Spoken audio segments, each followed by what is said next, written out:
much, everybody, for joining us today, and welcome to this special update with Douglas County Assessor Toby Damisch. Boy, we had a wonderful response today. I think I had over 1,300 people registered for our webinar today. So we're thankful for your interest and for taking time out of your afternoon to be with us today. We're going to kind of break this up into a couple of different parts. Toby's going to spend some time talking about how assessed values work, kind of how we got to where we are now. And then the second half, he'll kind of talk about the appeals process and what that looks like as well. We will have Q&A available to you. Please type any questions that you have in Q&A, and we'll get to as many as we can, but with potentially close to 1,000 people on here, we may not get to all your questions, but we'll get to as many as we can. Please try to keep your questions general, beneficial to the whole group if you can. If you have any real specific questions about a specific property, you'll want to schedule an appointment with your local assessor's office, and that's going to be the best way to get those questions answered. And I know I don't need to say this to this group, but I'm going to say it anyway. Just a reminder to keep things respectful. You know, this has been a tough time to be an assessor, and Toby's got a lot thicker skin than I have. And so just want to tell everybody, remind your homeowners that Toby isn't personally responsible for our taxes going up. You know, he's following state statutes and guidelines, and he's doing his job. So we're so appreciative of your time today, Toby, and looking forward to what you have to say. And thanks again to all of you for joining us. And with that, I'll just turn it over to you, Toby, and we'll take it from here. Well, thank you, Jill. Thank you for having me. I'm thrilled to be doing this, and it's really exciting to see so many people, so many of you online. I'm watching the participants list explode here. I'm getting a little nervous, actually. I'm used to 525, more like 50, but you know what's great about that is there's a lot of misinformation. There's a lot of confusion. There's certainly a lot of emotion because of what's going on in these notices.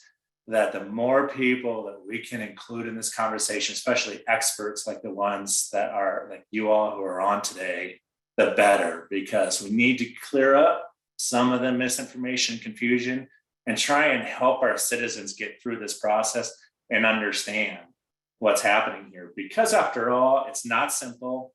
Most of this stuff actually is complicated, but we're going to try and simplify it today in the time that we have. And I think, it's important to note that this is just the beginning of it, this bad news of this notice of value that we're all receiving and the high percent increases. And it's the start of the conversation, which is going to last all year, because we're going to have ballot measures to vote on in November that are very much about this and how much tax we want to pay.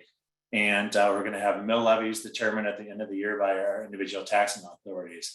So much to talk about today, but also the rest of the year. So with that, I'm going to get started. And Jill, again, thanks for facilitating. This is outstanding. If it's okay, I'm going to launch a PowerPoint deck and use that as our means to at least start this conversation. And as Jill mentioned, we're going to kind of try and break this up into two parts. One, about how does this process work? What brought us here? What's the notice of value? And how does this whole property tax system work? And I am going to talk as fast as I can so we can roll through that. So we have time to talk about the big subject of the day, which is how do you file an appeal? Should I file an appeal? If I do, what do I expect? Will it help? Is it worth it? And so on and so forth. And of course, we got to leave time for questions. And so we'll do that. So as we approach an attendee list of 600, my goodness, I'll start by introducing myself. My name is Toby Damisch, and I am your Douglas County Assessor. I was elected last November and sworn in this January. So lucky me, I get to start my stint as your elected county assessor with a 2023 reappraisal, which is the most impactful reappraisal we've had really in the history of Colorado, certainly in the last 40 or so years since Gallagher was first put in place in 1982, when I was 10, by the way. So It's great timing. No one ever told me I had good timing, but I guess I do. Anyway, so it's a pleasure and honor to serve you all as Douglas County Assessor. And it's a pleasure to be here. So as Jill said, I think you can post questions online. She's going to facilitate that and hand them over to me. And for now, I am going to share this, share my screen, and we'll start with this presentation. Toby, we did have someone ask if you'd be willing to provide the PowerPoint to today's participants. I will, and I definitely Okay, do great. that. Trying to get the slide deck started. And Jill, can you tell me if you're seeing the note version or the regular? Go ahead and switch. Yep. Okay. And for those who have asked, yes, this is being recorded, and I'm going to send a link to the recording out to everyone who registered for today. So you will get a copy of this recording. Yeah, so Jill, just let me know if something gets stuck. I'm going to run through these slides. They're going to be fast at first. Perfect. And the big deal right now is you have a notice of value. Your clients have a notice of value. In Douglas County, it's a postcard, like a 2-page postcard.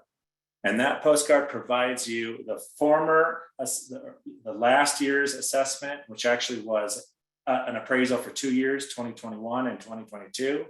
And it provides the new one, 2023 and 2024. That's called a reappraisal.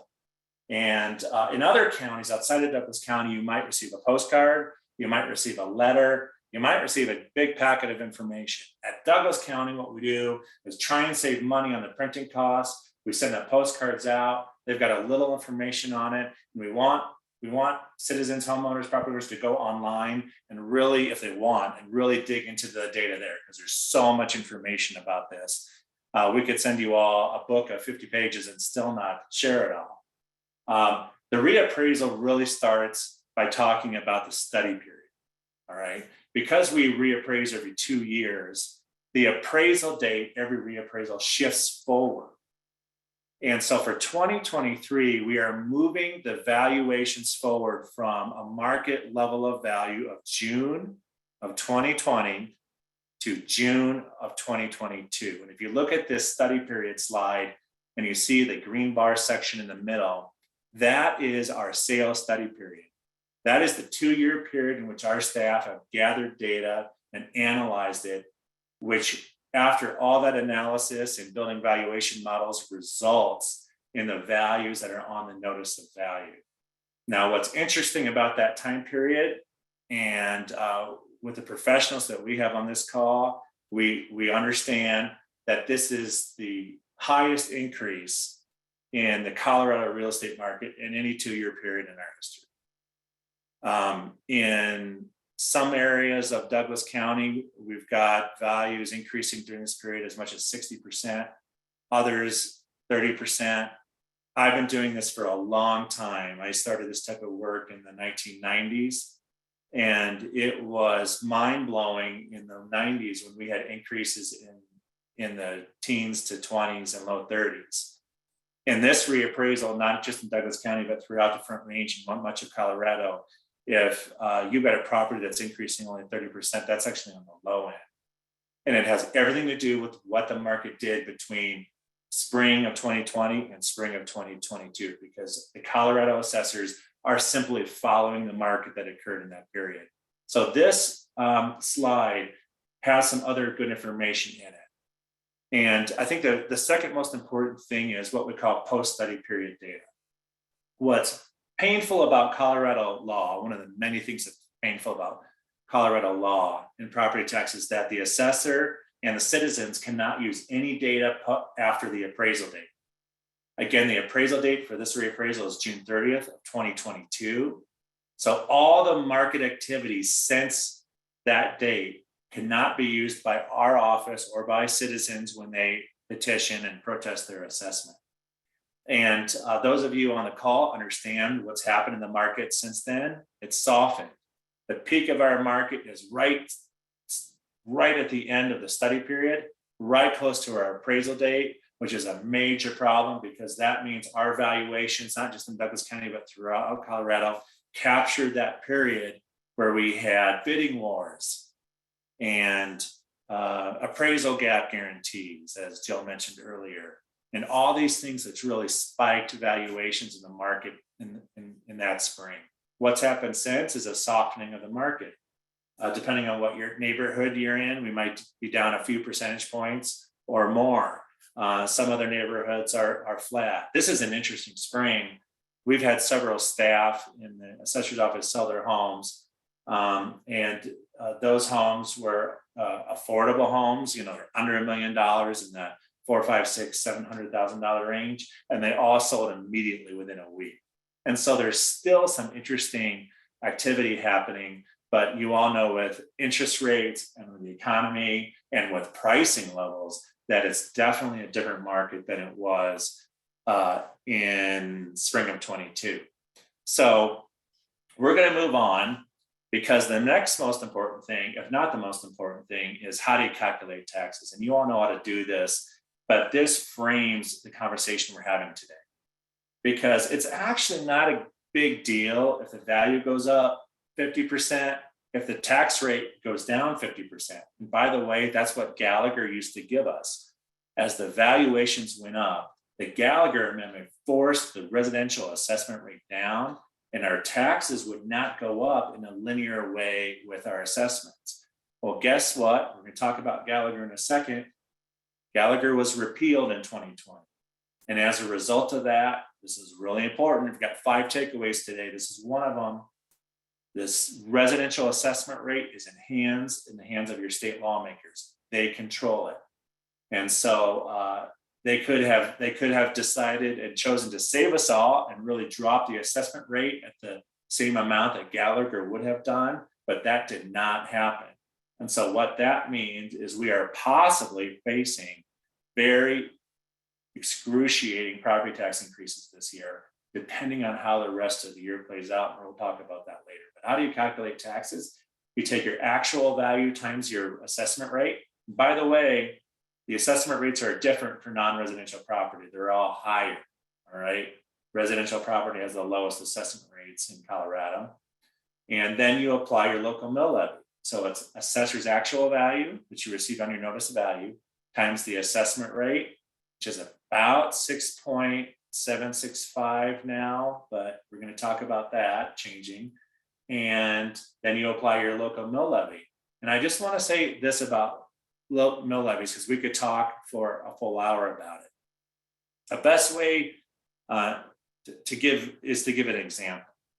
If you take a home in downtown Castle Rock where the mills, as an example, are 68 or 70, and you look at the value of that property, it doesn't matter what it is, say it's $500,000. You take a $500,000 house in some areas of Douglas County and throughout the Front Range that have much higher mill levies.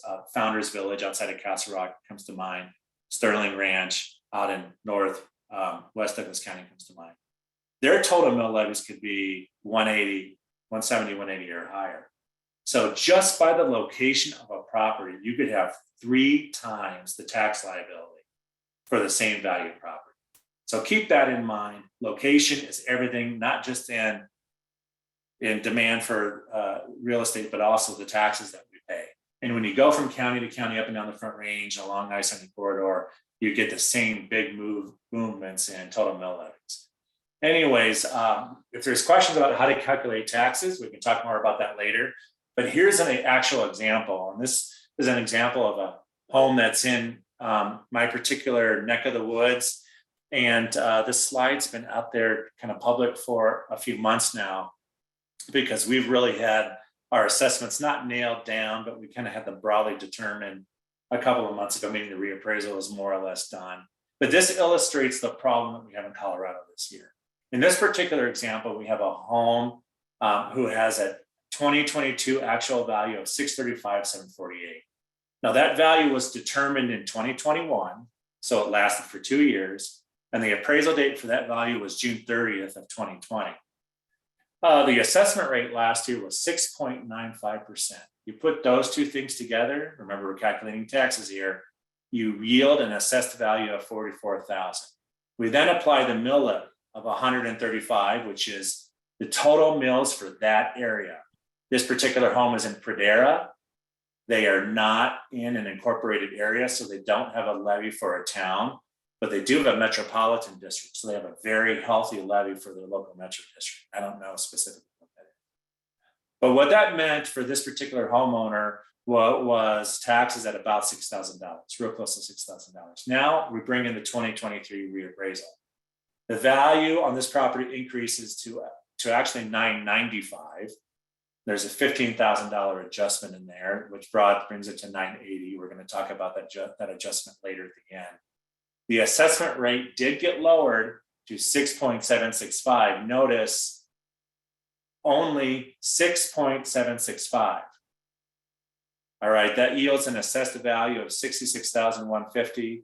If you apply the existing levy of $135, the estimated taxes are almost $9,000. That's a 50% increase in taxes. So we've been talking about this for months now, that there's this impending pain. And this is why there's so much interest. This is why there's so much worry. This slide tells really a lot of the story. So I want to talk about the assessment rate. If Gallagher were in place, the assessment rate in that second table would probably be between 4 and 5. It would be a lot lower. And that would mean the estimated tax for this property would also be a lot lower. So, Jill, I don't mean to put you on the spot. I just ran through quite a bit of information in the first 15 minutes or so. Are there any questions that you would like to throw at me while we're at this spot and we've talked about taxes? Sure. This is kind of an interesting question. So how do you handle a property that started as raw land in 2020 and the house was not finished until the end of 2021, now appraised at $769,000? Yeah, so as if this stuff isn't complicated enough, we have more dates we need to worry about in that circumstance. And that's called the assessment date, this example. So the assessment date is January 1 of every year. And the way that works is that each Colorado assessor takes a snapshot of every property in their district. And those are the characteristics that they use to establish value for that year. So I think I heard that the property was completed at the end of 2021. So that means for the 2022 tax year, that would have been the first year that the county appraised that at full value, contemplating it as this 100% complete property that's done. Prior to that, it would have been assessed at vacant land or land plus a partial improvement. So if you have a property like that where it's coming to full value this year, you're going to have even greater percentage increase because you're going from an appraisal of vacant land or land plus a partial improvement to a complete property. Does that answer that question okay, do you think? I think so. All right. I'm going to move on to the next slide because we need to talk about, we'll come back to questions, of course, but we need to talk about mill levies and where your money goes, because this is a part of the framework of what we're doing today and what our citizens need to know. This pie chart represents the distribution of taxes for an average property in Douglas County. What that means is we've taken all the properties and put them together and then calculated average on a tax authority level. And so you see the school district there at getting 43% of the revenue for the average Douglas County property. Douglas County government is at 19%. Down below that, you see metro districts is a big chunk at 19%. What's interesting about metropolitan districts is you're either in one or you're not. And so if you're in one, typically you're contributing your taxes, much more than 19% goes to your taxes. Typically, there's one standout example where that's not true. But typically you might be paying 20, 30, or even 40% of your taxes into the metropolitan district. If you're not in a metro district, you're not paying anything to it. So that number is 0. The one exception to that average is Highlands Ranch, which happens to be perhaps one of the best special districts, one of the best run special districts in the entire country, in that they got their bonds paid off. They're still Tabor restricted, so they're not DeBruce. And so their mill levy will float down as values go up. So Highlands Ranch is great for this area, but this is a really good picture of where our taxes go to. One of the most there's a couple of misconceptions about this. One of the most common is this, and this is the second item to walk away from today, is that the Douglas County Commissioners can control mill levies. And the fact is they cannot. The only mill levy that the Douglas County Commissioners, the Douglas County government can control is that Douglas County one, that 19% that you're looking at in the copper colored pie. Every other taxing authority controlled, including Douglas County, controls their own mill levies. All of them do. And so one of the things that's happening with this big governor's bill that was just released is they're trying to create a system where we will all engage our local taxing authorities, our metropolitan district, our library district, our water district, our schools, and so on, and encourage them to be fiscally responsible with their levies so our taxes don't go up as much as our values do. We'll come back around to that hopefully at the end if we have more time. But please keep in mind for you and for your customers, your clients, that when we all pay taxes, we pay the check to the county treasurer, but the county treasurer takes that money and distributes it like this to each of these different taxing entities. And by the way, this appraisal that we all got and the existence of the assessor's office is because of property taxation. The citizens of Colorado decades ago decided that this is how we're going to fund local services, from schools to libraries to metro districts, is through property taxation. That's why we essentially exist. And so this is a picture of where all that goes. We're going to cover a couple more slides here that really tie into this aspect of it. We cannot get through into talking about appeals and property taxes without talking about two big words, Tabor and Gallagher. Tabor passed in 1992 as the Taxpayers' Bill of Rights, and it created 4 restrictions on government finance, spending, revenue, tax rates, and mill levies. And you don't really need to remember all that. What I would say is remember this, that a local government who still has Tabor applied to them cannot raise a mill levy without a vote of the people. And they cannot have increased revenue beyond the minimum limit without a vote of the people. So I think a lot of people think Tabor is going to save us from the property tax situation that we have in front of us. And the fact is it won't. The question is, well, why? And the answer is because the vast majority of local taxing entities in the state of Colorado have exempted themselves from Tabor. And the way they did that was they got their citizens to vote for it at some point in the last 30 years, since 1992. If we look into Douglas County as an example, Highlands Ranch community did exempt themselves from Tabor and then reapplied it. So they are Tabor restricted. And what that means for them at the end of this year, when they go to calculate their mill levy, they're going to have to reduce that mill levy so that it doesn't take in revenue above a certain limit because of these increases. If all of the taxing entities across the state of Colorado were Tabor restricted, the problem we have before us today with these increased assessments would be a much reduced problem.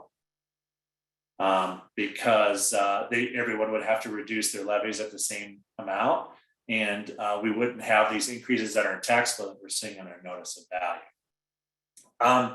Let's move on to Gallagher here and talk about the Gallagher Amendment. The Taxpayer Bill of Rights was an amendment to the Constitution in 1992. The Gallagher Amendment was an amendment to the Constitution in 1982, I believe. And this did something really important, really crucial for us, that's helped us throughout these past 40 years. And that has forced the residential assessment rate to go down every 2 years as residential values have gone up over these decades. And if you look at the chart that we're displaying here, you'll see that in 1982, the Gallagher Amendment was the residential assessment rate was 29%. Can you imagine if our residential assessment rate was 29% today, what our tax bills would look like? Oh my gosh, it would feel like New Jersey or Chicago or something.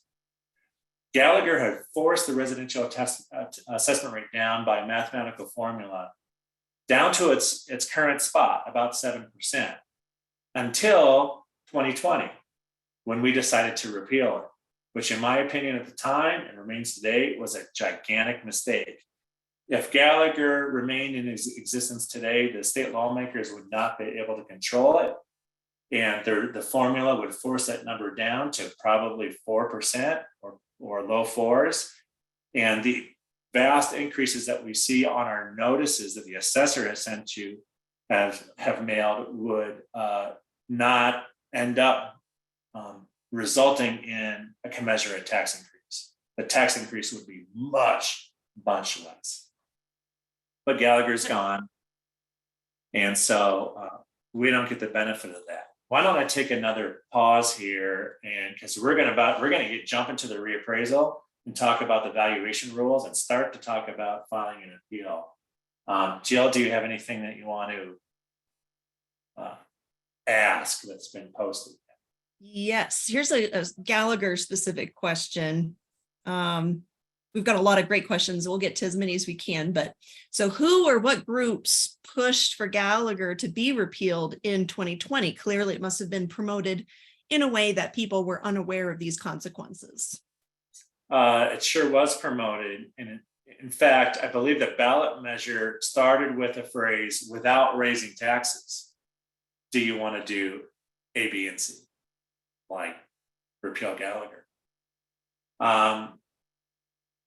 This is a tough question because I don't want to throw anyone under the bus, not knowing exactly who anyone is. But I remember the television commercials, if you do, and there were all kinds of different people that were proponents of this. You had some government bureaucrats who ran certain districts, be them fire districts or public safety entities, who were sick of watching the residential assessment rate drop every year and thus erode their revenue base. You had business groups who were actually proponents of it, because if Gallagher was repealed, that gave state lawmakers not just control of the residential assessment rate, but the commercial assessment rate, which remained at 29% for those 40 years. And that's been extremely burdensome on small businesses. And so there is a good thing that came out of Gallagher being repealed, and that lawmakers have control of the commercial assessment. They can bring it down and help small businesses, but that's at the expense of homeowners throughout the entire state, especially now. So you had some business groups, you had some bureaucrats and elected officials, and frankly, a bunch of others. And I think that no one really thought it could be this bad. But there were plenty of us who were raising the red flag, like, this is a problem. You can't repeal it and not replace it. And they didn't replace it. And they still haven't replaced it, even if they claim they are doing that this year. Next question. Here's a question. If the taxes increase close to 50%, does that essentially equate to a 50% increase in funds available to the funded entities? Great question. And that's what we're talking about today. So the tax bill formula is assessor's value times the assessment rate times the mill levy. So if assessor value goes up 50%, the answer to that question is, what do the other two things do? Now, lawmakers made an attempt. They put in this referral, which passed yesterday, this referendum, to reduce the assessment rate a little bit, 1%. We're not going to notice that. And so now if nothing changes between now and November and this fall, that question gets into the hands of all the local taxing authorities. And so what they really need to do to prevent the spike in taxes is to lower those mill levies as much as they can, so that this increase that we're experiencing value doesn't result in a commensurate increase in taxes. So the answer is, it doesn't have to, but it will if we don't do something about it. So the assessment rate we've got to find a way to get the assessment rate down, as Gallagher would have done. And at the end of the year, when all these authorities determine their local mill levies, we've got to get them to reduce their levies, so that the tax burden next January is not nearly as great as the increase we haven't done. We had a few people ask questions about where they can find the comps that were used for their valuations. Where can they get that information? Great. Why don't we jump into the next few slides and try and cruise through the slides, and then we can really hone in on appeals. Does that sound all right with you, Jill? That works great. Good. All right. So valuation rules. Let's build up the framework for why this value exists, what happened to the value, why it's so high, why it's increased so much, and what you can do about it. And if you or your client wants to file an appeal, that is great. You should do that. You just need to be aware of the reappraisal rules and the laws that frame this whole situation, because your assessor has very little deference. Like, they cannot change the appraisal date. They can't just arbitrarily lower value no matter how bad we want to. We want to bad, trust me. And so there's a lot that we can't do. There's a lot of rules that we have to follow. So let's talk about the main ones. First, we reappraise, as we mentioned, every 2 years. And those are in the odd years. 23 is an odd year. We've done a reappraisal. The appraisal date for this current reappraisal, as we mentioned, is June 30 of the preceding year, last year, which means we're using the data before that date and not after it to determine value. So all the comments and screaming, understandable, that we're getting in social media and online and in our office, that I can't sell my house for this, is fair and true. But what we need everyone to ask is, could you have sold your house for this number last spring? And if we want to boil this down to something simple, if the answer is yes, I could have, because these prices last spring were out of control and skyrocketing, then don't file an appeal, because that's the data that we're looking at. But if your answer is no, I could have never sold my house for this, I could have not sold my house for this last spring, then you should file an appeal. And we'll talk about what happens when you do in a minute. Residential, a lot of questions about how we value property, and we're going to focus on homes today and not on businesses. Residential property is valued using the market approach to value, which means we're using sales from the subject property's neighborhood and market comparable sales to establish value for that property. Those sales must come from the 18-month study period, as we see here. The county assessors can go back in 6-month increments for additional sales. So what most county assessors do in Colorado, you see a 24-month period, June of 2020 to June of 2022. We do the same thing. We expand our 18-month period to 24 months just to kind of try and get rid of seasonality. This study period is interesting because if you use sales from 2020, they are in no way reflective of the marketplace in early 2022. So that's a tough thing to manage. Douglas County had over 20,000 residential sales that we evaluated for this reappraisal. It is a lot of work. And the result of all that analysis is a determination of time trending, a determination of coefficient values. And finally, we get to what we call valuation models. I want to touch on this just for a second before we move on. Each of the county assessors determines for themselves the approach, like the math that they're going to use to get to these numbers.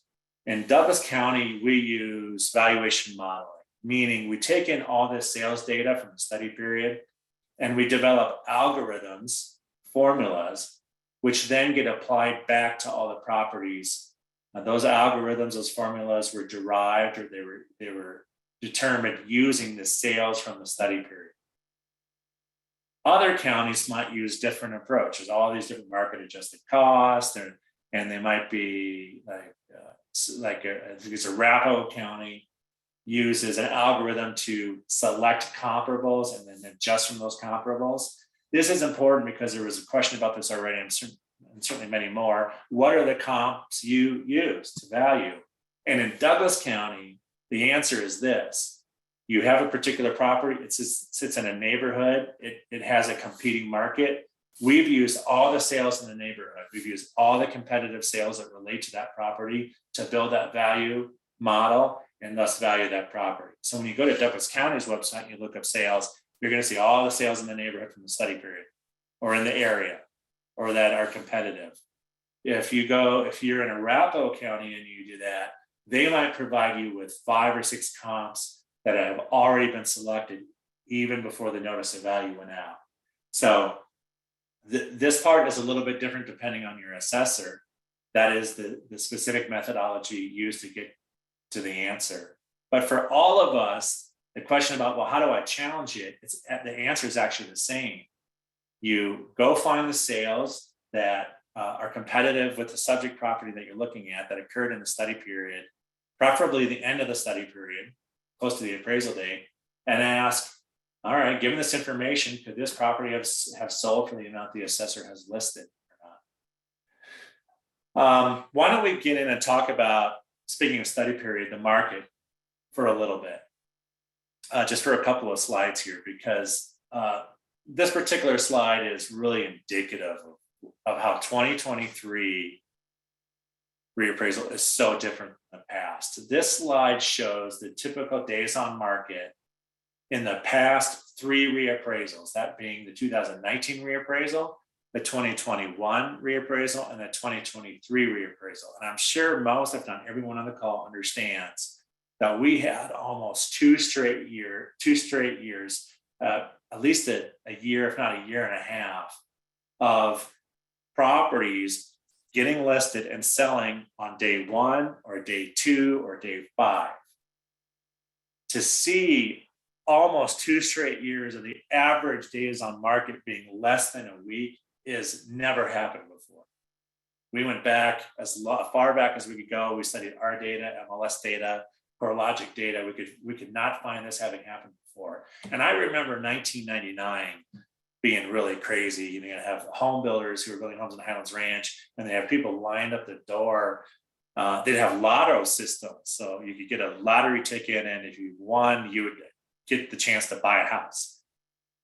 It's been that long since we've had a market like that, and this really surpassed that. It's just one way of painting the picture of how extreme this market was, and those extreme conditions are really what have driven the market changes across our state for your Colorado assessors. Here's another slide which tells the story. This is Douglas County's median sale price per month over those 3 reappraisals. And all you have to do is look at the last one. We started in the low to mid 5s, and we ended up in the 700s. Highlands Ranch is a fantastic example. I think the average sale price in Highlands Ranch in June of 2020 was in the low 6s, about 600 to 620. In June or in the spring of 2022, that average sale price crossed $900,000. And for 1 month, I think it was March or April, it was over $1 million. So that's a 50% increase in market data. And I'm talking about Douglas County market data, but MLS data for Highlands Ranch Marketplace between June of 2020 and June of 2022. So that's another example, another explanation of how we got to the results that we did of these really significant increases. Now, is that true across Douglas County? No. There's neighborhoods where that increase was 20%, 30%, and others much higher than 50%. You go to the resort counties. I don't know if you all have heard about this, but Routt County, Summit, and Eagle, they have condominium complexes where the average value in the complex went up more than 100%, which means almost all the owners got a doubling in their notice of value. I think it was, I don't want to say what county it is, but one of those resort counties, their condominiums went up on average 80 or 90% on average. That's really incredible. And it just underlines the sort of severe situation that we have in front of us. So let's get into appeals, because that was the last question. And this is really important stuff. We mailed notices of value in Douglas County on May 1. So everyone should have them by now in Douglas County on May 9. But everyone should have them statewide. A couple of assessors who have their own print shops were able to run those a few days earlier. And so like in Arapahoe County, I think Denver County, they had some of their notices a little earlier. The notices provide taxpayers with parcel information as well as valuation information. There's also instructions on how to appeal on our postcard NOVs. Before we talk and get into appeals, I want to talk about the notice of value. In Douglas County, we send you a postcard. If you go to our website, www.douglas.co.us/assessor, there is a search feature there that we've had created for quite a number of years, and you can look up your property or a property that you're interested in. And one of the things that you can find is what we call the long form notice of value. And if you do a search and you locate an address, you land on what's called our property details page, and it tells you so much information. It tells you current information, historic information, and taxes, where you pay your taxes into. You can go in there and find your comparables through that page. And also at the bottom of it, there's what we call, there's a section for documents, and in there is what we call a long form NOV. And so it's like a multi-page version of your notice. I mention this because there's several different ways you can file your appeal. You can take your postcard, tear it in half, sign it, put the number you want on it, and return it to us. That is as simple as it gets. It's super simple to file an appeal. And that is all it really takes in the end. So you or your clients can keep it very easy. If you get your notice of value, you don't like the number, it's too high, you feel like you can never have sold your property for this, file your appeal or file the appeal for them. There is this presumption that you have to get us comparables or you have to do a bunch of homework. And the answer to that is no, you do not have to do that. And we'll talk more about that in a minute. Going through this slide, really important to know the deadlines, June 8th. So the appeal season has begun. You can appeal in person, by mail with that postcard. You can send us an email, but I'd ask you don't send us an email because we're getting about 1,000 emails a day right now. And that's not hyperbole, that's literal. It's incredible. And those email appeals are going to be a little slower to get to than the other ones. But what I really want everyone to do is file online because it automates our system. It gets it into our appraiser's hands faster. June 8th is really important day, people. That's the deadline for filing an appeal for everyone in the state of Colorado. We all have the same deadline here. And on June 9th, you will no longer be able to file an appeal. So in Douglas County, you can postmark it on June 8th, and we might not get it to the 15th. That's a valid appeal. You will be able to go online on our website and file an appeal on your property or your client's property up until midnight or just before midnight on June 8th. I would not wait that long because I bet we have 1,000 people. Jill, don't let that be you. I bet we have 1,000 people on our website at that very moment in time. So I strongly advise you not wait until the 8th. What happens then? We're going to talk a lot about at the last, for a number of minutes here as we go through this meeting about what happens in the appeals process, but I'm going to jump forward for a minute. That appeal, once you filed, gets processed in our office, and we assign it to a licensed staff appraiser on my staff. We've got 30 plus licensed appraisers in the county assessor's office. Nearly, probably half of them are on our residential team. They all expect to have about 1,000 appeals to work in their queue this year. It is going to be a lot. It's going to be a lot. And so get those appeals in early so they don't have dry eyes by the time they get to yours. But August 15th is our deadline for making these determinations. We call that an NOD, Notice of Determination. By law. We've got to mail that by August 15th. We probably will mail it on August 15th. Why? We're going to need every hour of every day, weekends included, between now and August 15th to get our analysis done and our decisions complete. What happens on August 15th? We will mail probably another postcard, if not a letter, to all of you that protest your valuation, and it will provide you a decision and a result. So it'll say either it's been adjusted or denied, and it will have a new value on there or the same value. If it's been adjusted, the value will be a different number. If it's been denied, the value will be the same. We do not increase values if you file an appeal.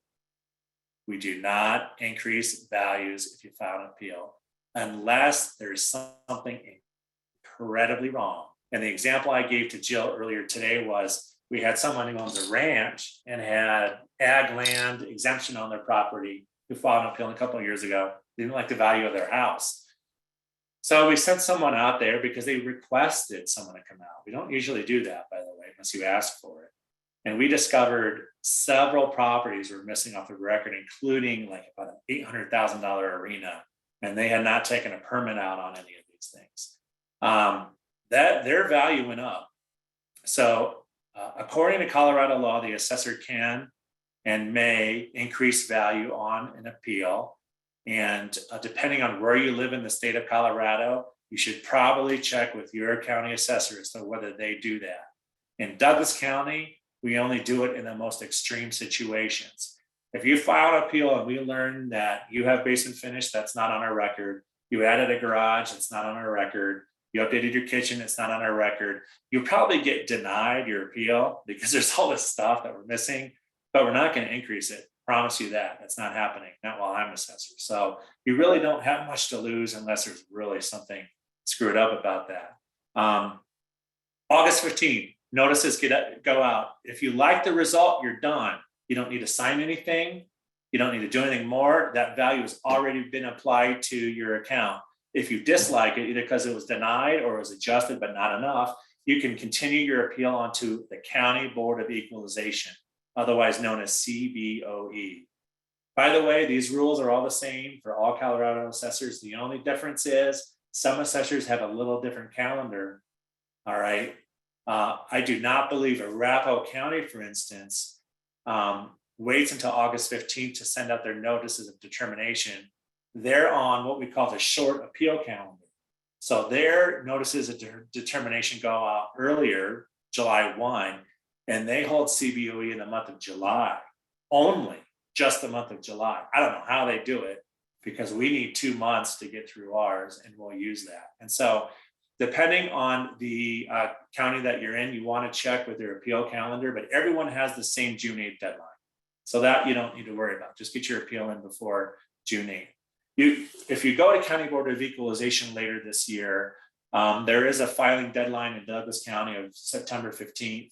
Many other counties have that deadline. The other counties that are on the extended appeal have a deadline of July 15th.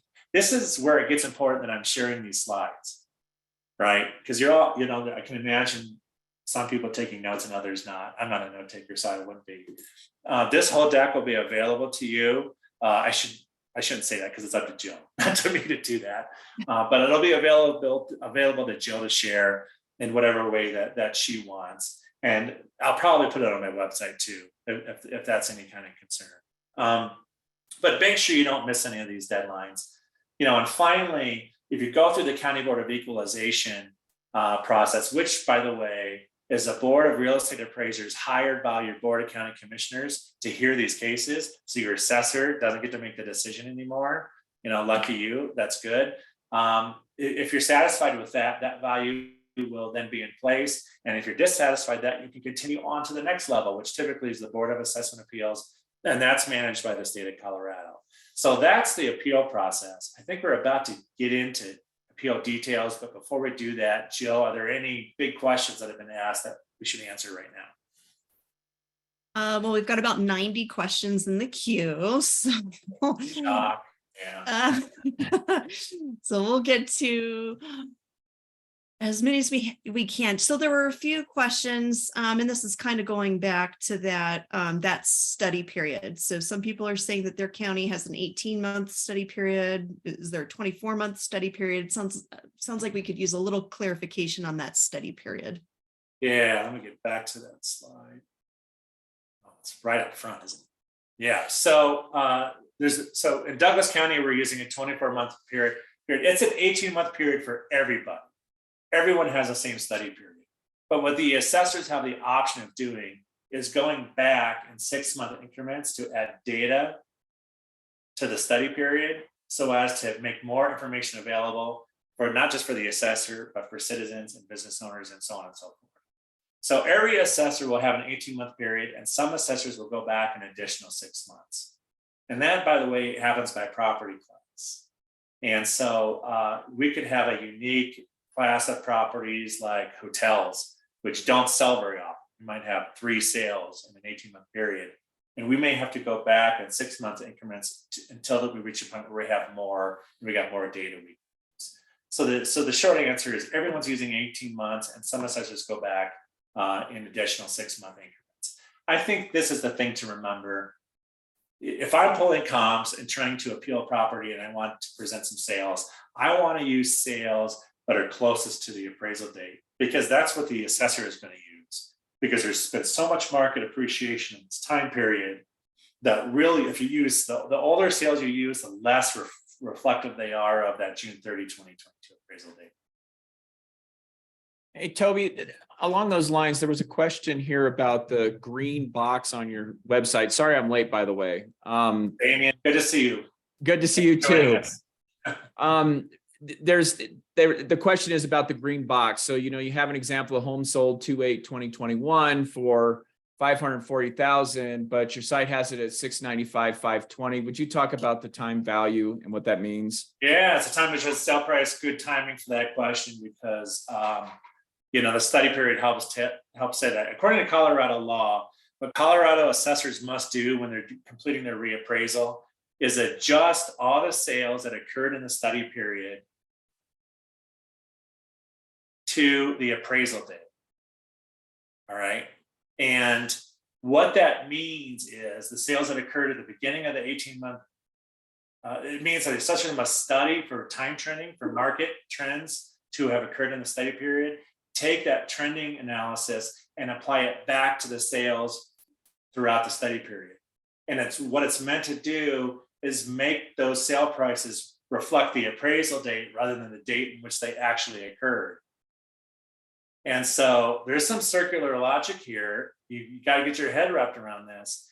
And that's why it's such an important question.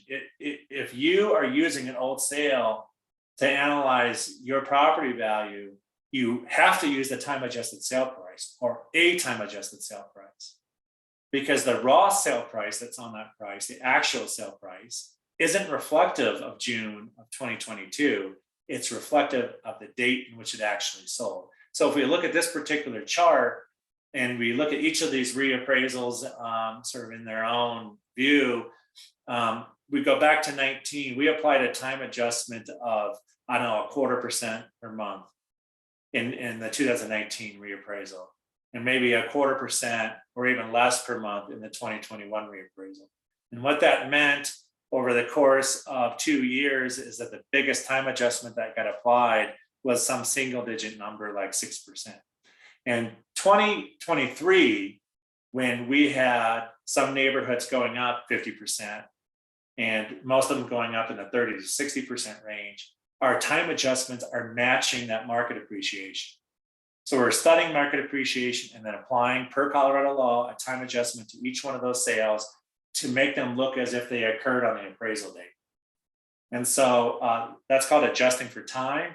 It's done by real estate appraisers. And this is why I suggest when you're doing this work and you go through the effort of pulling comps, because our staff will do the same thing, is try and pull, sales from the last 6 months of the study period. And that means from the first 6 months of 2022,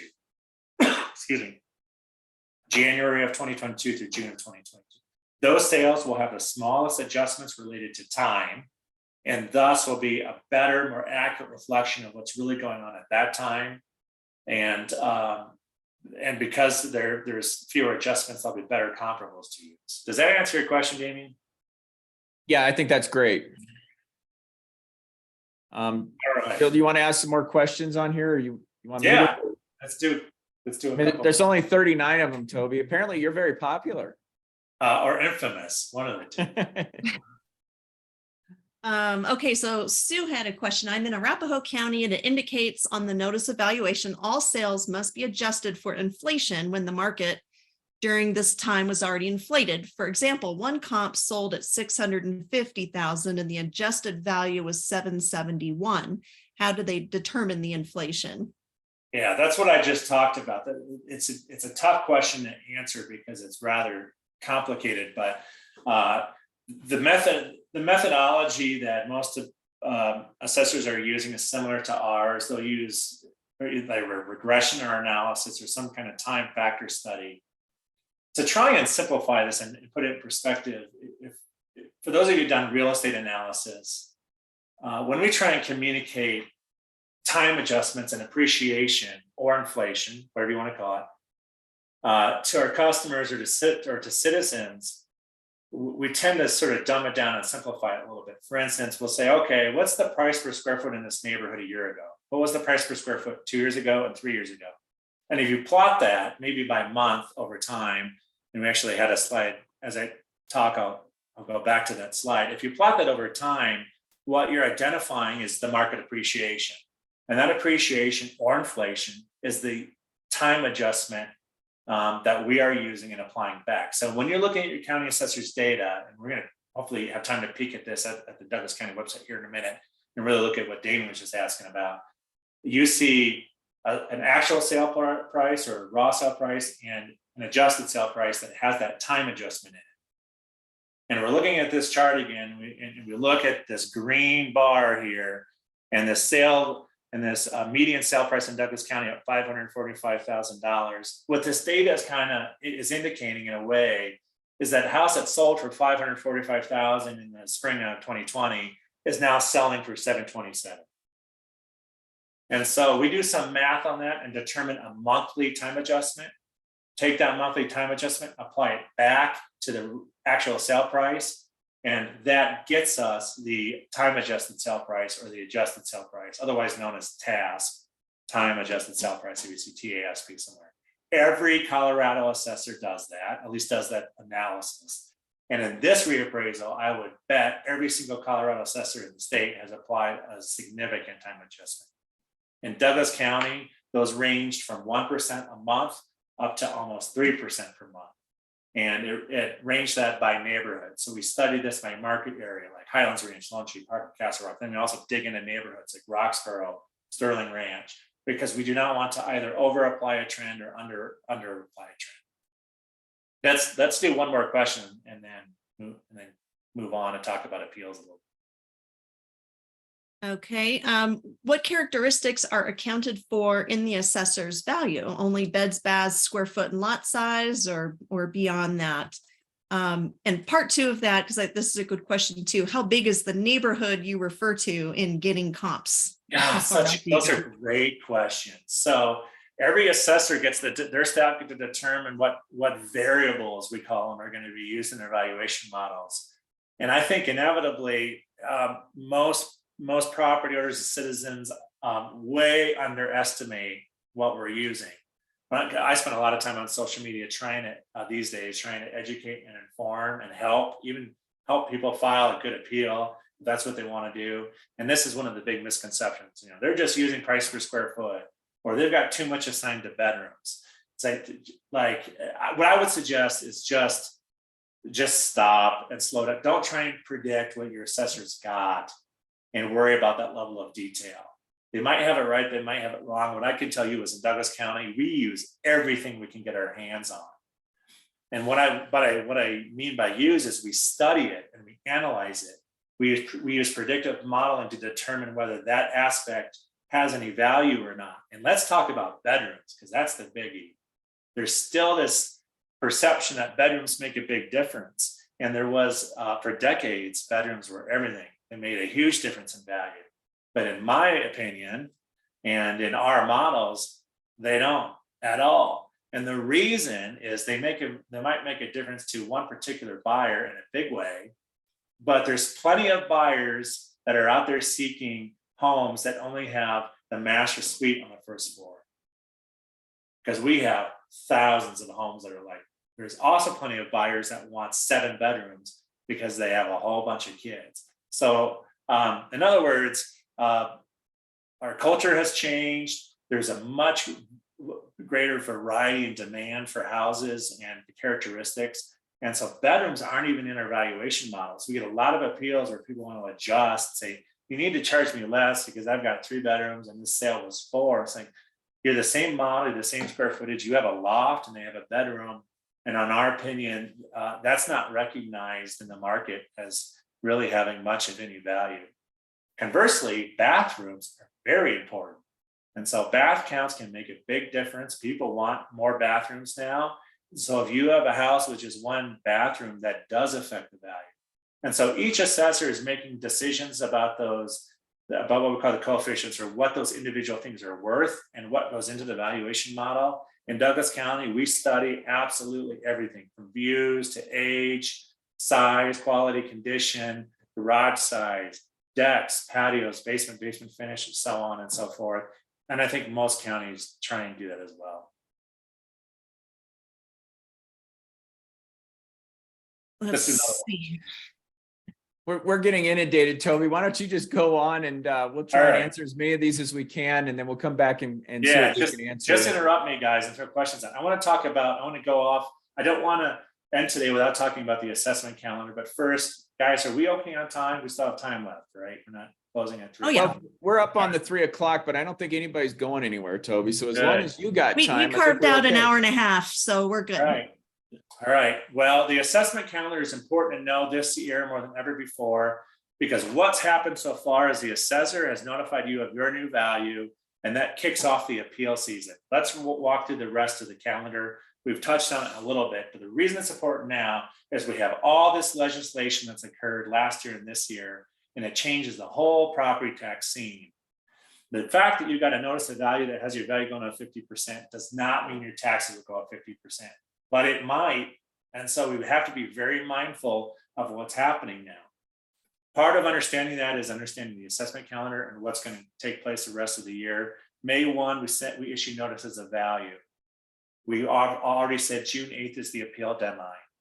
The county assessors must have their determination to you by August 15th. In Arapahoe and in many other counties, that's July 15th. County Board of Equalization is right behind that. In Douglas County, that's in the months of September and October. Then we get into the fall, and all this stuff starts coming together. Your county assessors will report to all of the local taxing authorities, such as your library, your schools, your county and city, your water district and metro district, how much value after the appeal season is over is still in their district. That's called certification of value, and that happens in August and again a second time in November. They then take that report and they go calculate their mill levy from it, that and some other information. All right, they have public meetings to discuss those mill levies after they've done the calculation. They have to. Those meetings are public. If you pay into that authority, you have the right to see that behavior happen. You have the right to see them determine their mill levy. They then send those mill levies to your Board of County Commissioners, who have an administrative process only to approve them by December 22nd. The Board of County Commissioners, this is where all the misunderstanding happens, cannot change those levies. Those levies are determined by your library board, your metro board, your water board, and so on and so forth. Now, the commissioners do determine Douglas County government levy, so that's important to know. After that, if Lisa's bill had passed, that would have been different, but you got it, buddy. Yeah. Lisa, House District 45, Lisa Frizzell, former county assessor, had a bill to cap assessments at 5% increase per year, and it got defeated in the House. It got laid over, which is amazing because it passed out of committee 18-0 with bipartisan support. But so we're going to talk about this in a second. Okay, sorry. Get me all worked up. So all that data goes back to the county assessor, and then our final job at the end of the year is to put all that together, that being the assessor's value, the state legislature's assessment rates, because they own it now, and the mill levies from all the local authorities. We package that in a data file called a tax roll, and we give it to your treasurer in Douglas County. That's Treasurer David Gill. He receives that in January. He turns around and sends tax bills by the end of the month to all of us. And then taxes are due in the spring. So if we look at this big 2023 reassessment that we have, the taxes that are going to be due as a result of this reassessment will be next spring, not now. There's still a bunch of people that literally send us checks. We send the notice of value out and we're getting these big checks. Like, no, it's next year. And so we have time to work through this very serious situation. And we've got legislation that's right in front of us. There's going to be measures on our ballot for us to vote on.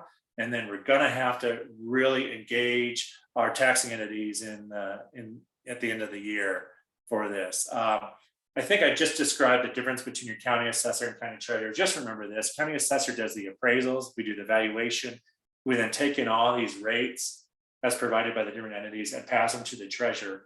The treasurer sends you the tax bill. The county treasurer then takes in those payments and disperses those payments to the individual entities. Because you send a check to your county treasurer doesn't mean that it's Douglas County's money. It's not. You just turn around and pay it back out. I want to scroll through here and see what we want to talk about. I've heard it's a pet peeve, Tony, of assessors to be called the tax assessor. Yes. Don't call him the tax assessor. And that's just because we don't collect taxes, we don't bill, and we don't invest those dollars and distribute the funds. All right, I think there's two things I really need to talk about and get into questions about those. Filing an appeal and the legislative update. So I want to see if I can actually change my share. Oh, let's see here. Pardon me, this is going to be a little rough. Let's see, I'm going to change it. I'm going to go to county website. And guys, help me out. You want to stop your screen share and then I want to share the county. there you go. Do you see the county website? Yep. What do are you seeing Douglas County Assessor's webpage? Yep. Looks great. All right, we're going to start going home. All right. Can't believe I'm going to do this with so many people online, but I am going to file an appeal on my house. And guys, if you want to ask questions as we do this, let's try and do both at the same time because we're going to run out of time.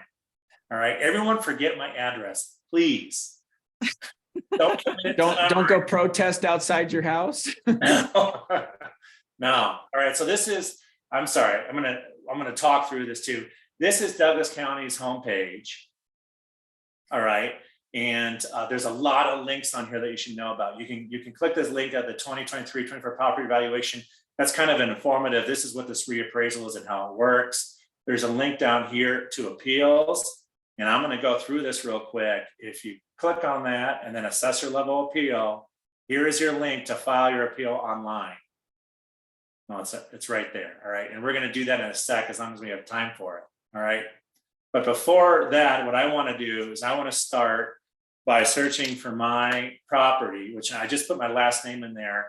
And because no one else's name Damisch happens to have, no one else named Damisch happens to have a house in Douglas County, it pulls right up. But if I go back to search and put in something like Smith, you'll notice we'll get a whole bunch of results. All right, so this our website and the search won some awards when we released it a few years ago. We've really put a lot of work into it and continue to do so. So I'm going to notice that my actual value went up to 1.19 million here. That's way too much. It's way high. I actually am going to file an appeal. So you're going to all see this in action. And if I click on that, it's going to show me historical numbers.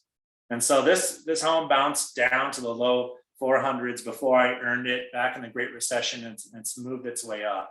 So first, I've gotten an increase just like everyone else. All right, no special treatment here. And let's say I think that number's too high. I actually do happen to think that number's too high. But before I go file an appeal, I want to look at some things. And so one thing I can do is jump in here to building details and review my building characteristics and just see if there's anything there that looks wrong. It's very common for bedroom count to be wrong because that's not as objective as it sounds, right? So we could have that wrong, but really we want to know if anything is incorrect about your characteristics, whether you think it's basement finish or the size of your deck and so on and so forth. And if we're missing something, all right, we want you to tell us. Again, we're not going to increase the value because we're missing something, but we do want to have the record clean, because clean data in this work makes everyone's values more accurate. So I don't see anything wrong there. I'm going to go down to tax authorities here. I'm going to peek into this because this shows me all the taxing entities that I pay into in this location. It also shows me, as of today, my total mills. And so you can see I pay in the school district, Douglas County government, Franktown Fire, and so on and so forth. I do not live in an area that has a metro district, at least my immediate neighborhood doesn't, so I'm not paying into that. What's really great about this part of the website is you can jump into here and expand it. and you can see of those mills that someone like Franktown Fire Protection District is charging, how they're funded out. They've got a general fund levy and others, and they have an abatement levy. If you drill into the schools, you can see they've got multiple funds going. But what I like even more than that is their contact information there. So as we get through into the working towards the end of the year, you can reach out to these authorities and ask them, when are you determining your mill levy? I want to be at that meeting because you guys should lower it. Now, I don't mean to pick on Franktown Fire. They just happen to be the one I selected, right? Let's say I am looking at all this information, and I would encourage you all to browse through this website and really learn it because there's a lot there to it. I need to pull some sales to see if this value is accurate or not. So the way I'm going to do that is select view neighborhood sales. And Damien was mentioning this because of the green boxes with these numbers on it. But the first thing it's going to do is pop up a list of sales on the left side and a map on the right. And what you're seeing here, to the question that was asked quite a while ago, is what sales were used to value a property? This is it. These are the sales that were plugged into the valuation model, which had the most weight. And the key now is to then filter this down to some list of properties or subgroup of properties that most reflects your property that you're interested in to determine whether this value is accurate or not. And so I've got some shortcuts here that I'm going to show you guys. One is selecting my own neighborhood. And so by default, the search criteria on the top has some things turned on, those are in red, and some filters turned off, they're in black. I'm going to turn the neighborhood filter on, and that's going to filter some sales out. I'm then going to decide, you know what, I only want to look at 2-story homes because my home's a 2-story. And so I'm going to filter for that 2-story home, and that's going to filter some more out. And then I'm going to do year built and put that in here. And the default is 1825 to 2022. Well, my home was built in about 2007. So why don't we do 2004 to 2011? And you're going to watch that trim down a little more. Now, I want you all to use your neighborhood expertise and think about, for this particular neighborhood, where should comps be coming from? And I'm going to zoom in here and see that in my real zoomed in neighborhood, what's called Estancia here, I've got a couple houses that have sold, and they're both 2 stories. And they're sitting here right up top on the left side, and I can select add comp. And those comps have been added. All right, now I can do this for hours, and some people do, but I'm going to stop here and continue on to the next step, which is to save comparables. And so it takes those 2 sales and it saves them to my account. And so if someone else went into my property, it's not an account, there's no logging in here. So if someone else went in there and looked at this, they'd already see that those particular sales have been saved. All right. So I've done that, and I should be expecting a PDF to launch here. This looks a lot like Value Check. Do you know if that's the kind of very program much powering very it, much. or it's a lot like, it's very much like the tools appraisers use. It's very much like a CMA that a real estate agent might perform. And so here is a market grid that shows my particular property. Now I saw it's valued at 1.1. It's got time adjustments on here. It's got characteristics, and I can sit here and think about this and do an analysis and decide whether I think this value is too high. All right. Now, I am really moving fast through this, but I want to really show how an appeal works. So I'm going to close this down.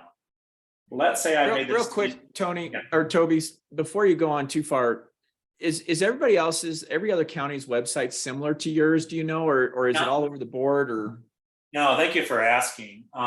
It's all over the board. Everyone does something different. And so I understand there's a lot of non-Douglas County people here. And so I wanted to cruise through this because this only relates to Douglas County, but every county assessor does this part different. They might provide you a big Excel spreadsheet of comps, and you have to go through the spreadsheet.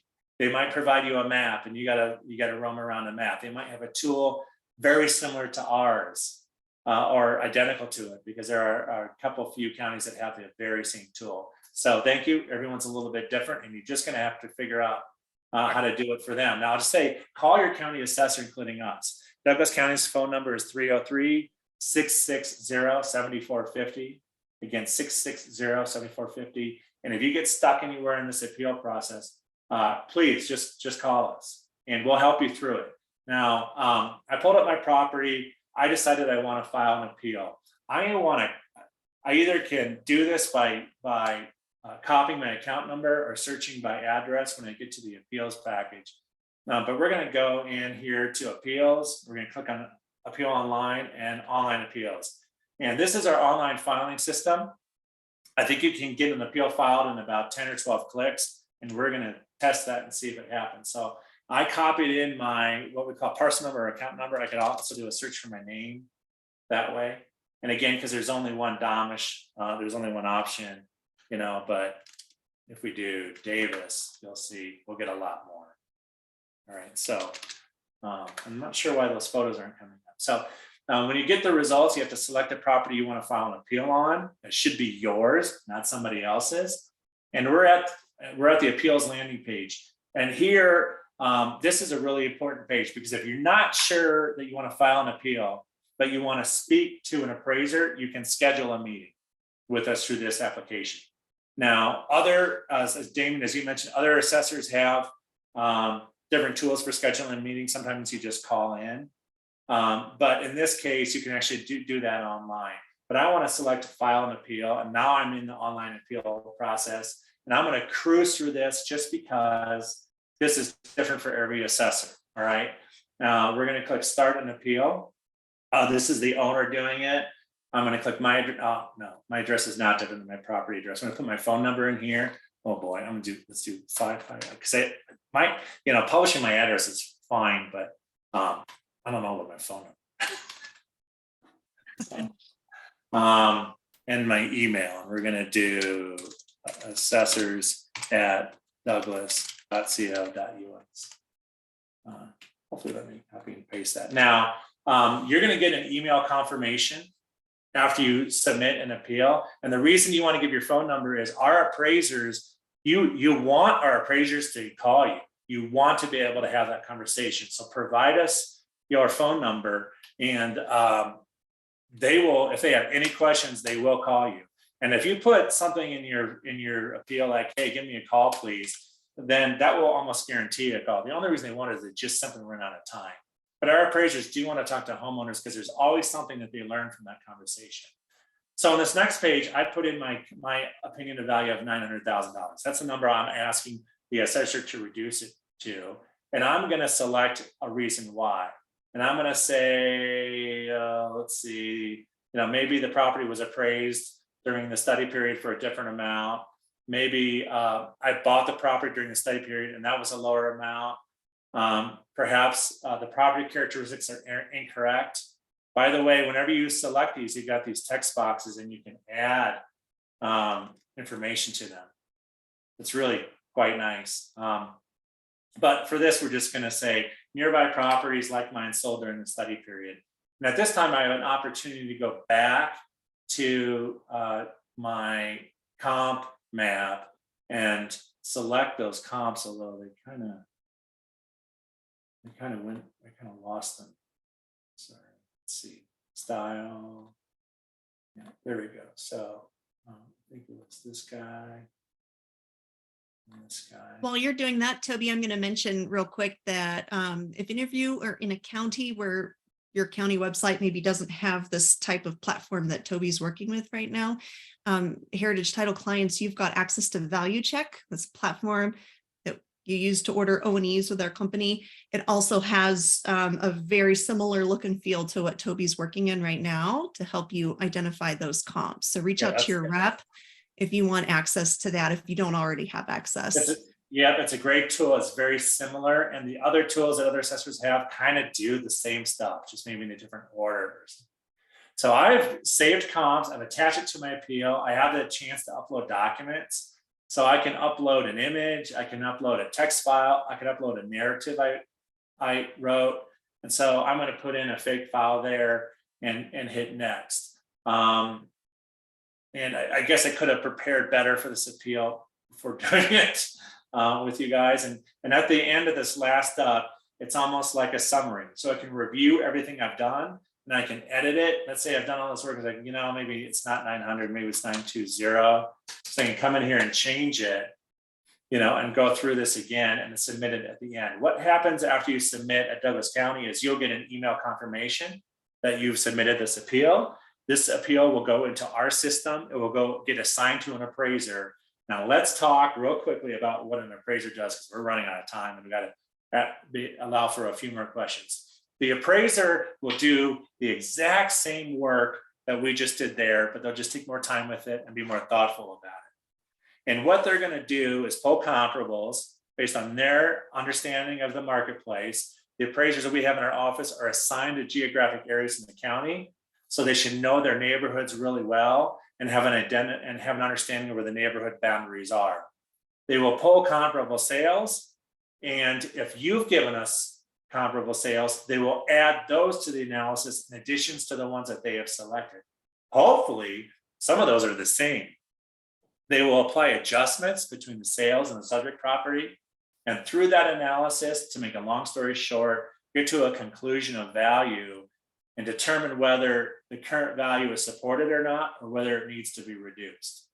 The next thing they'll do is look at your entire appeal file, whether there's nothing stated or a whole bunch, and they're going to be looking for indications where the property owner is asking us to do something, like please remove our basement finish, or would you please consider this particular sale that we think best reflects the property, or would you please come visit my house because the condition is poor. And so if you trigger our staff to take another step, they will take that other step. So that gets into what is the value of doing a whole bunch of homework. And the value into additional homework for an appeal is, what can you tell us that we don't know that affects the value of your property? What can you tell us that we don't know that affects the value of your property? Why don't I pause there and let some questions come in? All right. Toby, here's a question. It's kind of a question I have, and a couple of people asked it in here as well. When you were speaking at SMEDRA, I remember you mentioning that the success rate of appeals historically had been, I think you'd said about 40%. What would you say the success rate for the appeals process is going to be for homeowners? Yeah, I think the story I've been telling is 25 to 50%, because I actually went back because this question got answered so much and looked. And 25 to 50% is the range that we've done in the past 10, 12 years. We've some years as low as 28 and some as high as 48.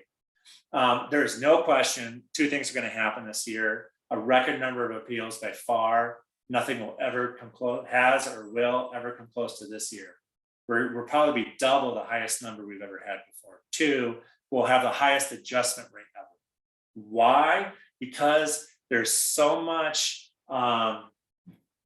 a sort of variety and so much extremism in this study period, where we went from this number, from values in the 500s to values in the 700s and 800s, that this modeling approach is really much harder to do. And so this notion where there are pockets of properties throughout the county where we just miss it is a real thing. And so I expect our adjustment rate to be over 50%. Does that encourage people, me saying it out loud to 1,000 people on the phone, to file an appeal? Probably, but that is okay. We want this right. If you or your clients have a number that is unjustified, file an appeal and give us a chance to look at it. The thing is, up until now, we've just completed a mass appraisal and done this valuation modeling. Filing appeal allows us to assign it to an appraiser to take a deeper look and really see if there's something about the property which justifies a lower number. So yeah, most appeals ever probably in a higher adjustment rate. And I would expect above 50, but I have no idea what that number is going to be. Toby, you and I talked before the webinar. I had seen online someone posted that they had reached out to the assessor's office, and they were told the more appeals we can get, the higher the chance of making an adjustment. What were your comments on that? Great question. The answer is no, that's not true. But here's what is true, is if we have if our adjustment rate in a particular neighborhood is extraordinarily high, then we will be taking that neighborhood and assigning it to a data analyst, and they'll be drilling into it. And here's what I, as your assessor, Douglas County Assessor, and any others that has the capacity to do. We can revalue a neighborhood if that happens. So if we take two neighborhoods, each with 200 parcels in them each, and one neighborhood has 50 appeals and the adjustment rate is 10%, that's not going to result in my office analyzing that neighborhood because it had a 25% appeal rate because of the adjustment rate was so low. If we have another neighborhood that has 200 accounts and 25%, or let's say we had 20 appeals and 90% of them adjusted, we're going to take that neighborhood and assign it to one of our analysts to look at.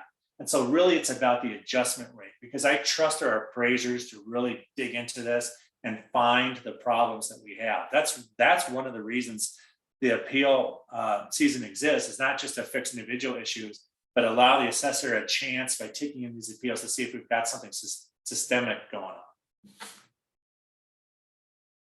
on. In our last couple of minutes, Toby, would you like to touch on the bill that was passed yesterday and what that's going to mean? I think I'm still sharing our website. Tell me if I'm not, but what I wanted to share is in the document section of the property details page for a property, we will be releasing what we call our full NOD. And I want to show you something that really isn't done by most assessors in the country, in that we will publish not just the decision, which looks like this. You look at my appeal from last time, it was denied.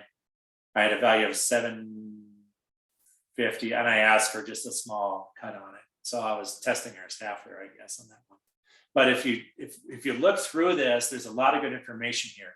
The appeal summary provided me in my appeal in 2021 the narrative and the summary of all the appraisers' work, including the sales they selected, the adjustments made between those sales and my property, and the final resulting analysis. So this appraiser looked at my value at 750 and saw that all the sales indicated a higher number, and so denied my appeal.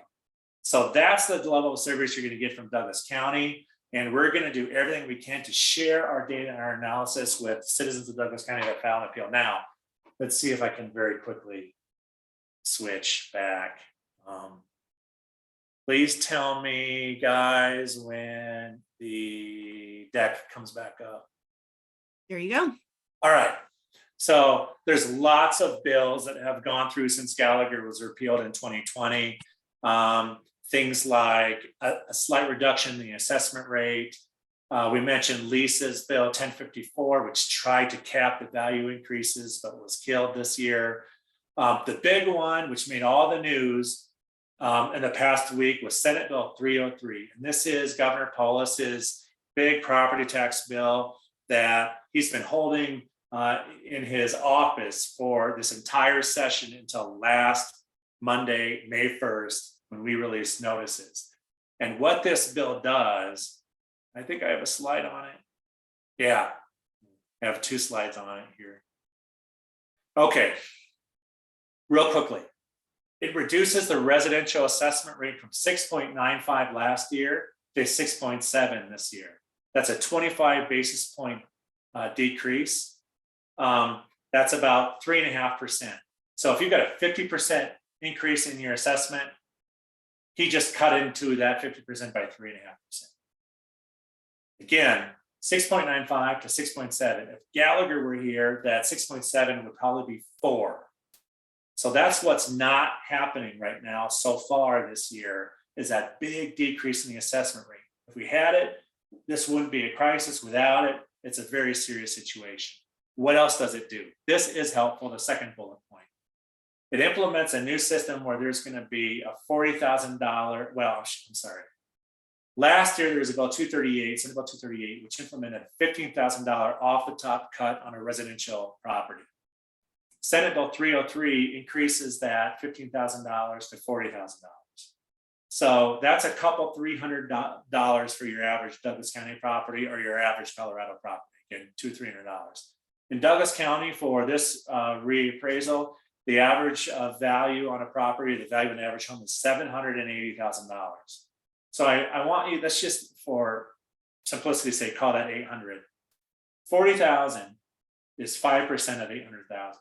So in the assessment rate, we've adjusted the taxes down by 3.5%, call it 4. In this, what they call residential exemption, we're adjusting another 5. So there's 9%. So in those two actions in this bill, which is going to be Proposition HH on your ballot this November, we've taken that 50% or 40% or 60% increase and decreased it by about 10%. So instead of 50%, it's 40, instead of 40, it's 30, and so on. Point blank, it doesn't do what they're saying it's going to do. And they're paying for it by using your Tabor refund dollars to pay for the cost of this bill. So we could talk for 2 hours about this bill, and maybe Jill and Damien, you guys can have another meeting where we could do that. I don't know if you want to do that or not. Yeah, I love it. I mean, I think it's fantastic that, tenants don't get their Tabor refunds, but hey, whatever. Right. I mean, we go on and on the problems with it. Is there anything good? There's one thing good. Top bullet point here. It lets seniors who currently receive the homestead exemption receive a larger reduction of $140,000 off of value. That's not tax. That's off of value instead of $100,000. So last year, if you had a value of $600,000 on your house, well, let's call it $500,000. You were only taxed on $400,000. Now that value, that $500,000 house has gone to $800,000. We're instead of taking $100,000 off, we're going to take $140,000 off. So they increase the senior exemption from 100 to 140. It's not enough, but it's a good thing, and it's going in the right direction. The best thing they did was apply portability, and this is something that we need to all share with our clients, or citizens, and so on and so forth. The senior homestead exemption is not portable. And we've been trying to get for years now a bill to make it portable, which means if you're a senior and you qualify for the exemption once you qualify, you can then move out of your house and take that exemption with you. That is not currently the law. My interpretation of this whole bill is that it's meant to kill Tabor once and for all over the course of the next few years by funding this bill with Tabor surplus to the point where eventually Tabor surplus goes away. So which is the reason, I mean, it's been defeated every time they've tried to de-Tabor. So this is a interesting way of getting there. Yeah, to me, it's smoke and mirrors, pardon my French, but I think we got to finish with a little honesty about it. As your county assessor, I'll tell you, this is not a big property tax reduction. Yes, it does the $40,000 off the top. It's a slight adjustment to the assessment rate, but it stops there. For Douglas County citizens, where the average home is $750,000, $800,000, it's not nearly enough. It doesn't come close. It's got to go a lot further. For some counties where the average price of a home is $300,000, I don't even know where that's at. But if that exists, then this is helpful. But up and down the Front Range, it doesn't move the needle. And across I-70, it doesn't move the needle. So that's in a nutshell what Senate Bill 303. It's 60 pages. There's a lot more to it. And it's a lot about Tabor. I would suggest everyone on the call learn about it, because this year we're going to be talking a whole lot more about it. It's going to be Proposition HH on the ballot in November. And we're 4 minutes over, and I'm sort of wondering, did the recording stop? Did everyone leave? Got the cane, the hook. Toby, do you have a couple more minutes? I think we've got 90 or so questions that we didn't get to, but a lot of them, there was a lot of people asking for clarification regarding, what does that ideal packet look like in terms of that appeal? How many comps should you use? What about remodeled homes versus unremodeled, average quality versus the high quality, ranch style homes, et cetera. If you could maybe just paint a little bit more of a picture as to what does that kind of perfect package need to look like to submit in order to hopefully get let me start with this. deal. I have as much time, I think, as you all. So I don't think I have anything after this. So as long as you want to hang out, I'm good. This is the big question of the year. And the first thing I want to say is you actually don't have to give us anything but the appeal. So you could you could take the most simple approach, which is take your postcard, put a number on it that you want, and sign it and turn it in. And that will create an appeal where our staff will go through all that effort, which I summarized very briefly, of analyzing the property, pulling comparables, doing an analysis, and coming to a decision. So if you have information that you want to give us, I would start by answering this question. What is it that we might not know? Is there something about your property characteristics that we don't know? Is there something about your neighborhood that we don't know? And that could be a million things, but tell us what that is. Is there a condition issue with your property? One of the things that's most common right now that we're having the biggest trouble with is, I believe that over time, the real estate markets, one of the interesting things about it is it's been very common place for people to fix their properties up before selling it. They know that there's value into that. They maximize price, so they put the effort into that. And so most homes that sell are in pretty good shape. And so what can happen in any particular older neighborhoods in particular is you have a neighborhood of 100 homes and 15 of them have sold and 14 of them are in pristine condition. And you're sitting there thinking, but mine's not. It's built in 1987. I'm in the Pinery or something, and it's got 1987 carpet and 1987 paint and 1987 cabinets. And that's important. We're not denying that that's meaningful. It's meaningful because there can be big dollars in these remodels. And so we want to understand that about your property that we do not know. And if you have a home in an original condition, and by that, I don't mean your home was built 5 years ago and you haven't done anything with it. I mean, it was built 20 years ago, 30 years ago, 40 years ago, and you haven't done anything with it. Whereas all these sales in your older neighborhood have. We don't want your value to go along and be at the same level as those properties that have had total remodels. So there's an example of something you might tell us. Sometimes there is a sale in your neighborhood that's really complicated, especially in this reappraisal when we had that period of time where there was those bidding wars taking place. And I was on the radio the other day, and the host was telling a story about his neighborhood where his neighbor had bid something like $1 million over market to get his neighbor's house so that his family could move in, so they could live side by side. And so the assessor didn't know that, but the radio host did. So they had a conversation. The assessor's office fixed it, stopped using that sale as a comparable. And it not only just fixed his house, but since they weren't using that comp anymore, it started really adjusting the appeals in that neighborhood because that comp wasn't driving value. For us, it's important I want everyone to know we have a sales confirmation process. We look at every sale. We try and get those type of scenarios out of our database, but sometimes one slips through. Now, what should you include? Again, you don't have to include anything, but use your knowledge of your neighborhood to give us comparable sales that best reflect the value of your property. And yes, they can help you in your argument. All right. Of course, you can choose the sales that help you in your argument. But don't do this. Don't be the guy who looks at your neighborhood and goes to the neighborhood next door and finds all the lowest prices over there and just give us those comps, thinking that you're going to make an argument for a lower value that's not using sales that are truly comparable in your own neighborhood. Our appraisers are obviously going to see that, and that's not going to get you any further. That's just wasting your time at that point.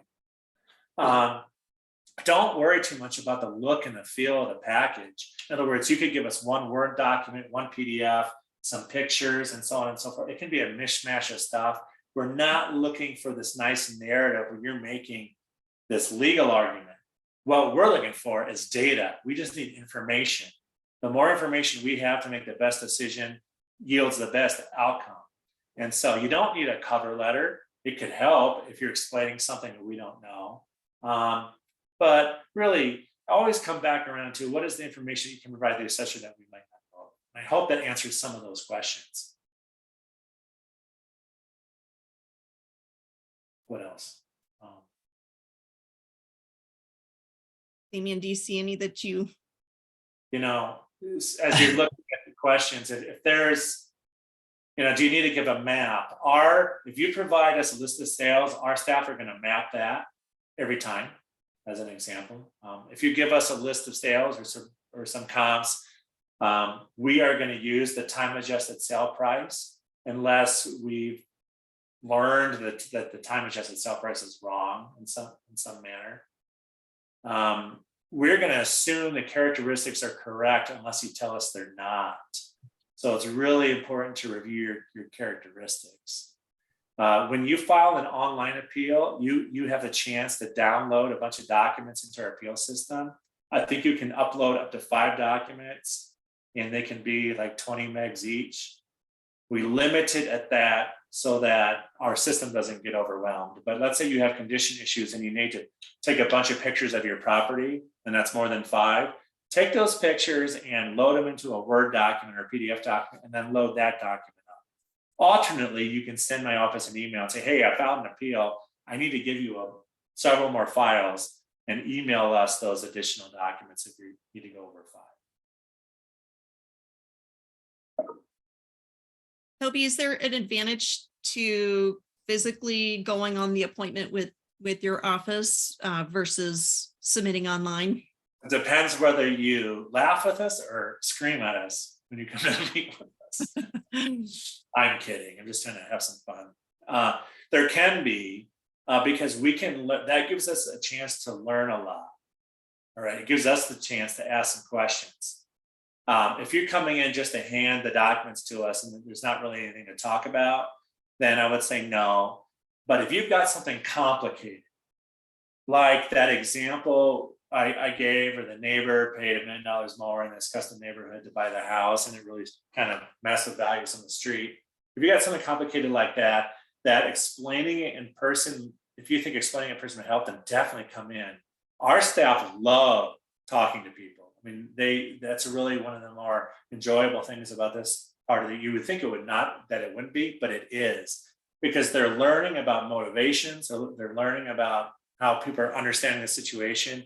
We get a chance to educate about these specifics. We're rushing through a lot of information in this call today, but you could come in with one topic and spend 30 minutes with our appraiser and just talk about one topic, really get informed or have a good conversation about that. We've had people who have, there's an area in Highlands Ranch where there's a lot of bentonite soil, where homes were built in the 90s on that, and they had structural issues on a couple of streets for a lot of years. We asked those people to come talk to us, and they would come in and give us engineering reports, and we would really drill into the specifics of that situation. So there's an example of where there's value into coming in. And sometimes people just want to come in and look at the face and talk to the person who's working their appeal, and that's okay too. Here's a question. Can Toby discuss what the agent appointment form for Douglas County does for us agents? Oh, yeah. So the agent appointment form does not refer to a real estate agent. It specifically refers to anybody who files an appeal on a behalf of someone else. So that could be a real estate agent or some other real estate professional. It could be an attorney. It could be an accountant. Those are the 3 most common: a real estate professional, an attorney, and accountant. And so if you're doing work, if you're filing an appeal on someone's behalf, then you don't actually have the right to do that. You need to get their approval to do that. And so the agent authorization form is the owner authorizing another person to act on their behalf in the course of the appeal. All right. Most of the time, those agents get paid. It's going to put that out there. That's an important, most of the time, those agents get paid. We have an entire industry of what we call tax consultants who do this work. By the way, they can take 30, 40, 50% of the tax savings if they're successful. So that's something to be aware of. We encourage property owners at the assessor level appeal to engage us directly. Because if we have to go through somebody, that's really hard to get at the facts of a property. I know some people don't have time for this, and they don't feel like they're real estate experts, and so they need help, and they need your help. I understand that, and that's okay. If you want to hear about the result, let's say you're a real estate broker and you're filing an appeal on someone's behalf. If you want to see that result, you must have an agent authorization form. If you're just doing the data entry for them, and you and them, your client, are okay with the result just going to them, and our office just calling them and just communicating with them, then you don't need to fill out that form. But if you want any part of the appeal process, then you need to have the client fill that out. A couple people asked if you refinanced your home between 2020 and 2022. Does that appraisal have an impact? Should they submit that? We love appraisals. We love appraisals. Always turn your appraisal in. I cannot promise you we're going to set the value at that, because a lot of appraisals, frankly, are bad. They just are. Just appraisers do them too quickly or whatever, or they just jump right to a number. But if it's a good appraisal, it can be an extremely good argument for a reduction in value. So yes, if you have the other thing it will do is show us characteristics of your property through that appraiser's eyes, as well as the characteristics of the comparables that they selected through their eyes. And so it'll paint a nice picture for our staff to start at. And they give a lot of deference to that. Same with a CMA. So if you're watching this and you're going to do a market analysis for your client, that's very much like an appraisal, because you're selecting comps, you're making adjustments, and you're getting to an opinion of value on that. So there's value in that, so long as the comps are selected carefully. They're not cherry picked to be the lowest prices in a different neighborhood, but they're actually the sales that most reflect the subject matter. Someone asked, Toby, you mentioned social media platforms that you're engaged with and providing information. Where can people connect and kind of follow along and get that information that you're sharing? I think that the thing I would select, because these are so fragmented, is Nextdoor.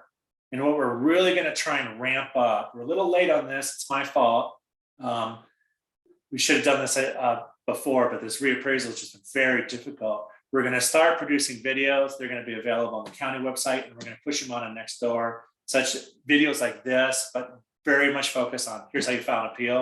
And we're going to go through it and give it a little more time related to the example we did. And so Nextdoor, keep tuned to that. You could probably see me on Facebook and Twitter. I do get political on those sites because I'm a little irritated with how the session went this year. I really think they had an opportunity to save homeowners from the burden of this, and I think we failed. That's my little soapbox. And if you see me on Facebook and Twitter, I am not going to hold back there. But when it comes to Nextdoor, so try and be a little more objective, and certainly presenting more facts and information and education. And if you look for Douglas County government posts on Nextdoor, the official Douglas County site, that's where that stuff is going to come out of. We've already done a couple, 2 or 3 in the past week or two, including publicizing the town hall that we had about a week or 10 days ago. And by the way, we're going to have another town hall at Douglas County government to talk about property tax and all these issues around it here later in the month. So look at Douglas County's website, look at Douglas County Assessor's website, go to Nextdoor. And if you want to talk politics with me, Facebook or Twitter.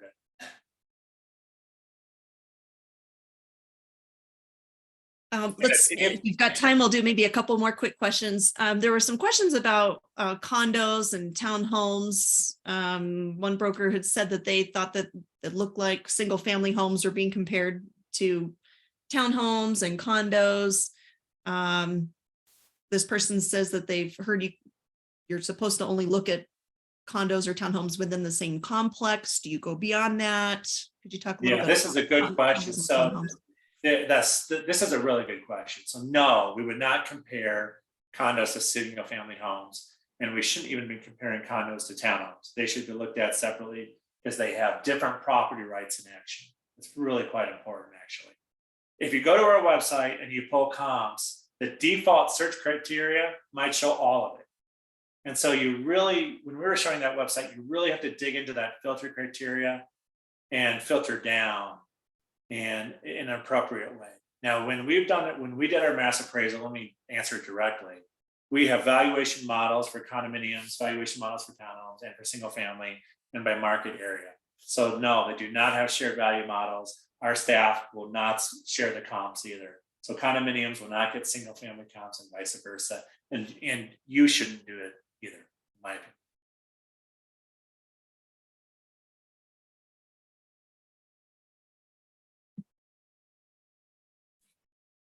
Damian, was there anything that jumped out to you? I've been going as fast as I can. I think we're probably up on our time. That I apologize that I haven't been able to answer everything or get to them, but it's up to you, honey. What do you want to do? I know it's a lot. Thank you everyone for all your great questions. This is terrific. Sorry if we didn't get to your question, or if we tried to get to as many as we could here. While you guys are thinking, let me add a couple more things that I think we haven't talked about. County Board of Equalization. If you're disappointed in your assessor's decision, which I hope you're not, but if you are, if you found an appeal, you can continue on a CBOE. And again, the Board of County Commissioners hires appraisers to hold hearings. And so I think now that we're past COVID, at least in theory, that those will be all in person. And in that case, I will send one of my staff to the hearing, and the property owner or their agent would go and present all the information, and a third-party appraiser would make a decision on that. So it gets the decision out of the assessor's hands, which is a good thing. That's how it should happen at the second level. I want to talk about seniors for a moment. So Senate Bill 303, going to be known as Proposition HH, has two things that they're doing for senior exemptions. If you have clients that are seniors that do not qualify for the senior property tax exemption because they haven't been in their home for 10 years, but they are 65 years of age or older, if they earn less than $75,000 in income this year, there is a 1-year Colorado state income tax credit for seniors who don't yet qualify for that 10-year homestead exemption. That is $1,000 of cash credit. And so have your clients look at their taxes and see if they took that credit. If you have the homestead exemption in place, you cannot take the credit. But if you don't have the homestead exemption in place and you just don't meet the 10-year rule, but you meet the other rules, you can take the credit. And I don't think they extended it into next year, but your taxes could, if you missed it, those taxes could get refiled for state of Colorado and get some more money back.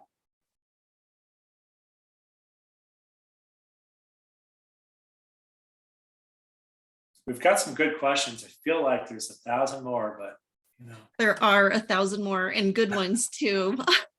We could probably trap you here all afternoon, Toby, but we won't do that, I promise. Someone did ask just a quick technical question. Once they've submitted an appeal, do they have the ability to go back in and make modifications to that? Yes, that's tricky, but not online. That system's got a couple of features I dislike. One of them is you can't go back and add to it. So if you do the online, if you submit an online appeal and you learn or you decide you want to give us some more, send that in an email. And that's it. By the way, our email is assessors@douglas.co.us. That email is available at our website. I think most assessors operate in this manner. And for us, what you would simply do is say, I've already filed an appeal. Here's my address and my name. Would you please add this documentation to the appeal? And even if the appraiser has already done the work and done the analysis and made a decision, they would go back, pull that in and revisit it. And maybe that would change it. It's certainly possible. So yes, you can do that. The filing deadline is June 8th. This is an important thing. All right. If you have not filed an appeal by June 8th, you cannot add to an appeal that hasn't been filed yet. But if you have filed an appeal by June 8th, and we have it in our system, we get into later in June, we'll continue to take information even into June. At some point, we're going to have to cut it off and say, no, we can't do this anymore, because our staff do have to get these decisions made. I'm sure you could all understand. Okay, perfect. All right, I think we'll wrap up there. Toby, thank you so much for your time today. This was incredibly valuable. Thanks everyone for joining us. I hope you found this super helpful. I'm sure you did. Please reach out with additional questions if we can help with anything. And we hope you have a wonderful rest of your week.